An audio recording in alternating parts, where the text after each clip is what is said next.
So this is America, a country where a black man gets punched in the face, apparently because he didn't have his headlights on.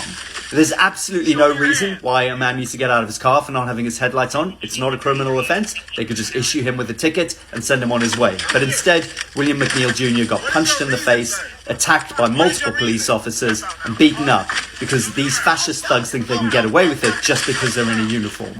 At this point, I think police officers are tired of being condemned and fired for doing their jobs. Well, I fear for the future of policing in America because nobody wants to sign up for a role where you are demonized for carrying out your duty. My name is Dan and welcome back to the Straight Up.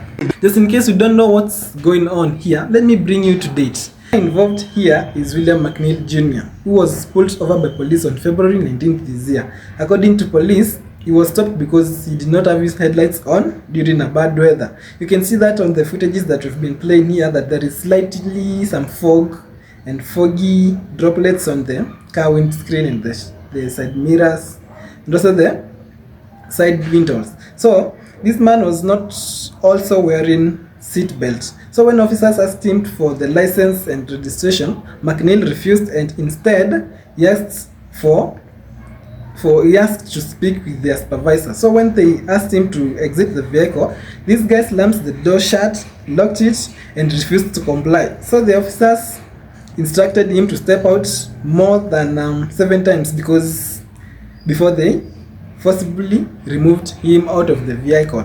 So now the clip that went viral was posted by McNeel himself on his Instagram. 1-minute video that is totally out of context. How did we get to this point where the police officer smashes the window and punches him in the face, and now the driver is also being pulled out of the car? I also noticed that there is a black officer among the 4 officers in the scene. Maybe we should wait for the full context before we start screaming police brutality and they are targeting an armed black man. Here we see Sheriff Waters addressing the public. After the address, you'll see how this internet narrative changes. Social media is not reality. One video clip devoid of context can be very misleading. Given that McNeel never brought this incident to JSO's attention, but rather pushed the cell phone camera footage that he had in his possession since March 5th out on social media, one can only assume, and I'm saying I assume, that he intended to inflame the public. But after several warnings, the window is broken and McNeel is pulled out of the car.